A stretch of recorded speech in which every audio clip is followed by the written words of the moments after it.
Okay, quick recap for anyone who didn't see the previous video. I created the Dark Lord Satan, I got stonewalled by Grisbolt until I discovered the huge damage output of Grenadiers, Lylene went down without much issue, and I traded out my Grenadiers for Elites who can do even more damage with their rocket launcher punch. At level 35, I wasn't quite strong enough to take out Orzurk, and my Elites weren't even able to hit Feris. I needed to do some leveling, and now you're all caught up. As part of my grind, I make sure to do dungeons whenever I find them. In this particular case, I somehow fell through the floor. I desperately tried to escape, but I guess Satan had more important business in the underworld. After falling for a while, I just get teleported back to my base. Okay, let's try that again. This time making sure to carefully jump over the portal to hell. The dungeon boss turns out to be a Ragnahawk. I noticed that my humans can actually hit him in certain cases, which gives me a little bit of hope for Feris. My main leveling rotation at this point is Violet and Sibilix whenever they're off cooldown. Otherwise, I just cycle between Mamorest and Wumbo Botan. Once I hit level 40, I think I'm finally ready to take down Orzurk. Doing this challenge has taught me a lot about manipulating the enemy's AI. As long as I'm not being targeted and I cycle to a different elite at the proper time, the enemy attacks will just fly off into the sky. This works for almost every attack in the game, with a few exceptions. It's been a huge help in keeping my elites alive and keeping their damage up.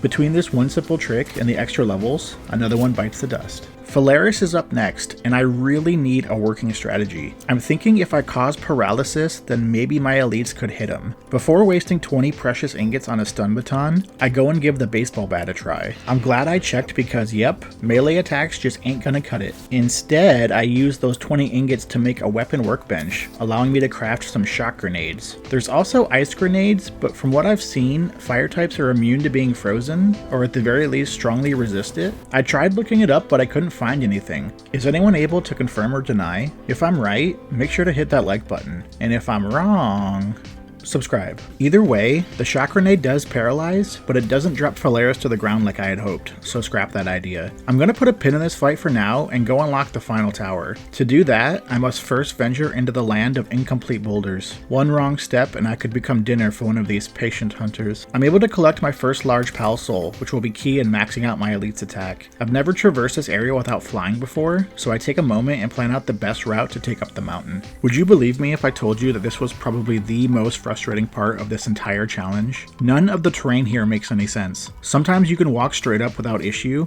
and other times you slip on the ice and slide down the mountainside. I would get so close to the top only to find that it was just out of reach. I went all around the mountain trying to find any viable pathway. I finally make it to the top of the ridge, only to be blocked by the tiniest of invisible barriers. I try to find a way around it and... No.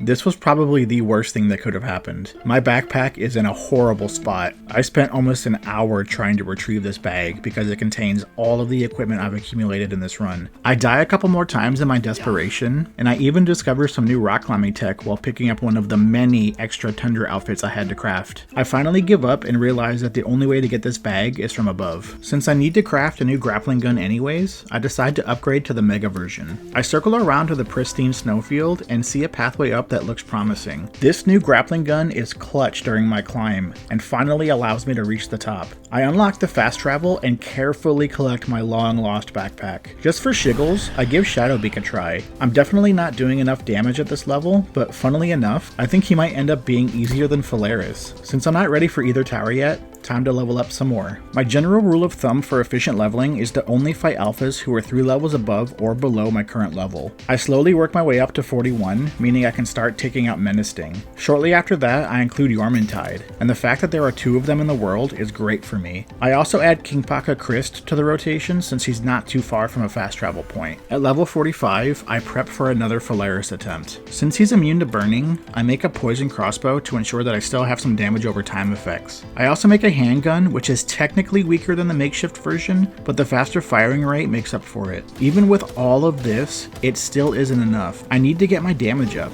I have an idea, but it's going to require catching a bunch of new humans. I use literally every blue and green sphere I have, and I managed to snag 3 Syndicate members who have the Vanguard ability. This increases my damage by 10% for every human that has the passive, for a total of 30%. I also go hunting for a snow dungeon, and I get extremely good luck finding the attack pendant +2 on my first attempt. This jumps my attack stat up to 175. However, Feris just refuses to go down. After seeing my damage, I know deep down that I'm only delaying the inevitable. I'm not going to have a chance of beating this without hitting level 50. Leveling past 45 though isn't great. Not only do you have to kill a bunch of alphas, all of them are not easy to get to without flying. Dynasum Lux, middle of nowhere. Anubis, middle of nowhere. Astagon, middle of nowhere, and capable of killing me through walls. Blazema and Lightly Knocked aren't too bad to get to, so I include them in the rotation as soon as I can. During one of my King Paka runs, I lucked out and found a second attack pendant +2, which will save me from having to hunt for it later. At level 47, I'm curious if it's possible to start including legendaries. I give Frostallion a try, and I get wrecked, so I guess that's a nope.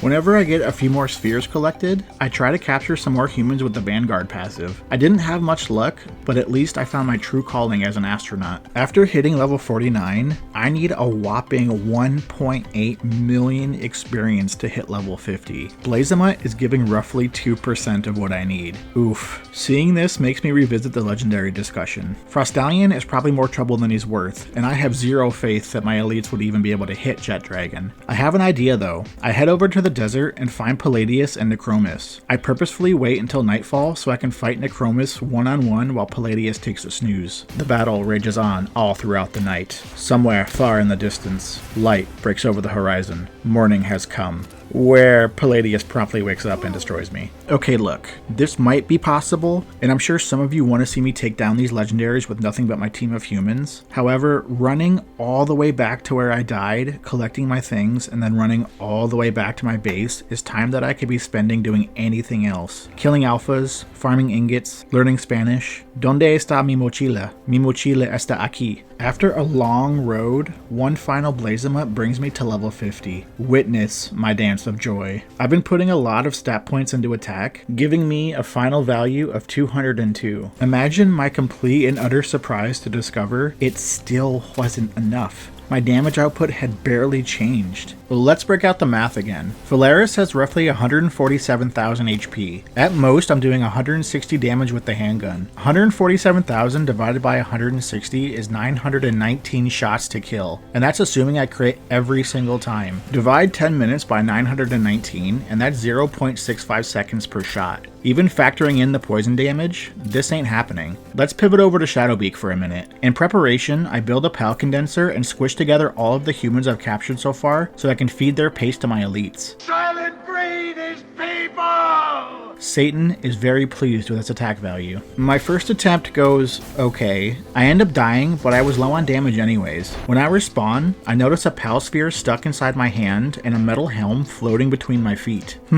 Anyways, there's a couple things I can do to get my damage up. The easiest is to make some food that will boost my stats. I throw down a cooking pot, buy some tomato seeds from the Dune Shelter merchant, and make a tomato plantation. I buy some eggs to go with them and cook me up some omelets. This food raises my entire party's attack by 10%, but the damage still isn't there. I decided to change up my strategy a little bit. There's a pretty large disparity between my strongest elite and my weakest elite, and I have no way of knowing which elite is currently out during a battle. If I trade out my weakest elites for a couple of Vanguard passives, not only will it increase my own damage, but it also gives me a point of reference for who my strongest elite is. It should be said that this problem only exists on the Game Pass version, which doesn't allow nicknames.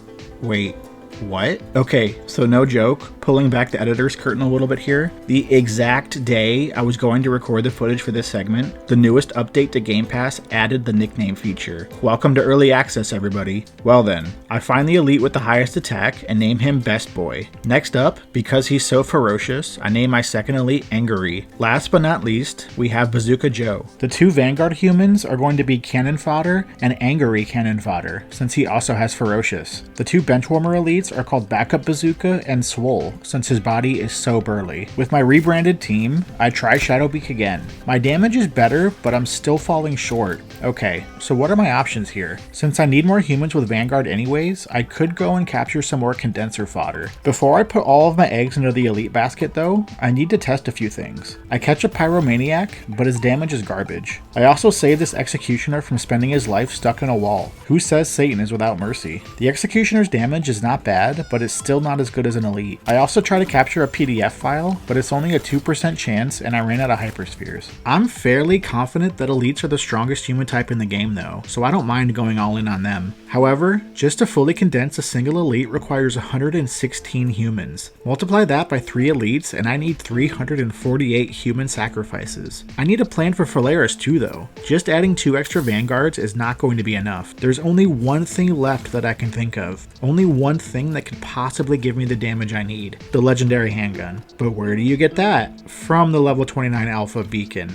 and it only has a 3% chance to drop. This is one of the few alphas I was specifically avoiding during my leveling process because he's a flyer. Okay, time to spend several hours catching humans, farming ingots, and sniping Beacon whenever he respawns. After many kills, Beacon finally gives up his golden ticket, and it needs 337 ingots to craft. Even with farming bussies between every respawn, I'm still over 100 ingots short.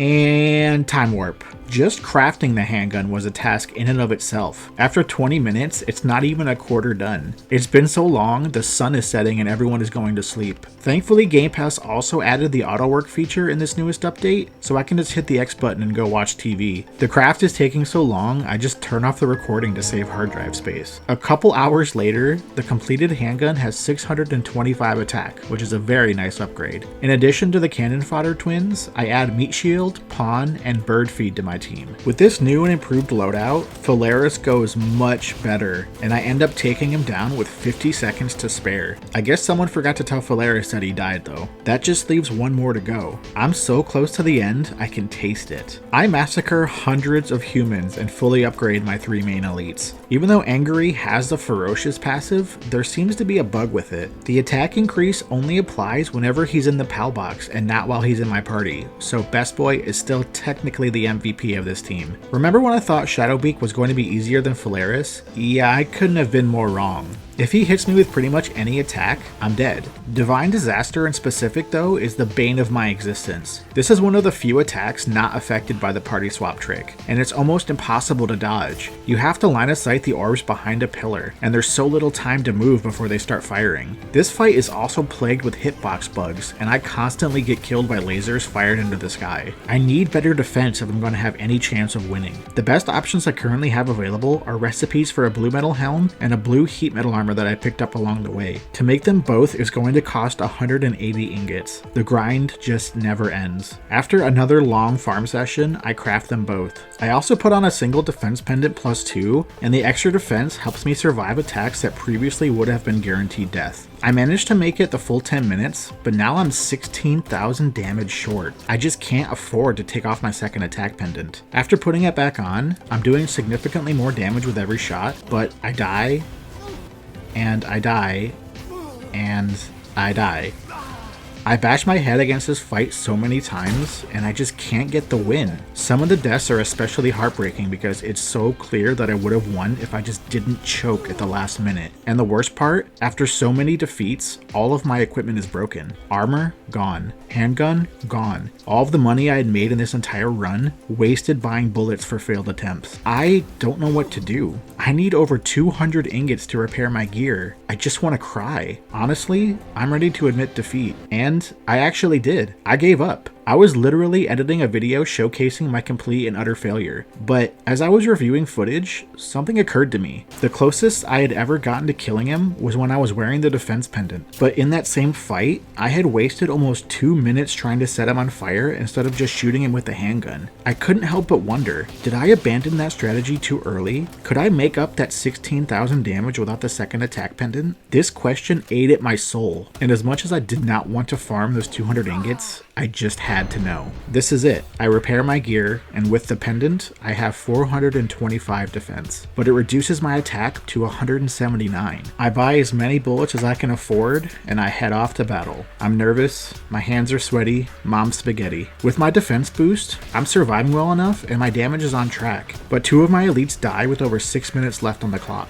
It's not worth continuing in this state, so I rage quit the game. I come back and sell almost every ancient civilization part I have in order to buy buy more bullets. I'm out of money. This is my last chance. It's do or die time. Shadowbeak knows I'm desperate and is not pulling any punches. He throws out a Divine Disaster almost immediately. I choose to only set him on fire 3 times since the chance to ignite him drops the lower his HP is. He throws out another Divine Disaster, but luckily it's in a good spot and easily avoided. Without my second attack pendant, I'm really feeling the pressure to keep my damage up. At 8 minutes, I'm just barely at where I need to be. He throws out his third Divine Disaster in 2 minutes. I'm getting really unlucky with his attack RNG. In contrast to that though, I'm getting strangely lucky in where he's placing the orbs, making them slightly easier to avoid. If reviewing my previous footage taught me anything, it was to always be shooting. Even if I'm missing headshots left and right, some damage was still better than no damage. This stupid pigeon does 2 more Divine Disasters before hitting the halfway mark. My damage is still on pace, but I only have about a 5-second cushion when I get him to half health. When he does Divine Disaster for the 6th time, it sadly takes out Bazooka Joe. I cannot believe how many of these attacks he's throwing out. He finally shows a little mercy and doesn't use Divine Disaster again for almost 2 minutes, allowing me to build a nice damage buffer. With 2 minutes left, I have about a 7,000 damage lead, but Best Boy and Angry are hurting bad. I accidentally lead a Pal Blast right into Best Boy's direction and he's taken down because of it. It's all up to Angry now. He throws out yet another Divine Disaster. That's 8 for anyone who's counting. With 1 minute left, I still have a 6,000 damage buffer. Angry must be protected at all costs. I don't have enough bullets left to do this solo. With only 6,500 HP remaining, he throws out one final Divine Disaster. I cannot believe he's doing this to me. This is the exact moment where the defense pendant saves my life. I 100% would have died here without it. With less than 30 seconds left on the clock, I only have 1 clip left in the handgun. Angry gets in 2 final swings, but it's all I need. I take aim and it's done. It's finally done. With only 10 seconds to spare and 1 single bullet left over, I have beaten Palworld using nothing but humans. I couldn't even contain my joy. This was probably one of the hardest challenges I've ever done, and I'm so glad that I decided to put in the time and give it one final shot. That being said, I truly hope you all enjoyed watching this video. It would make the countless hours I put into this challenge worth it. And if you made it this far, please consider hitting that like and subscribe button. Also, if there's any challenges you'd like to see me try next, throw it down in the comments. But until next time, thanks for watching.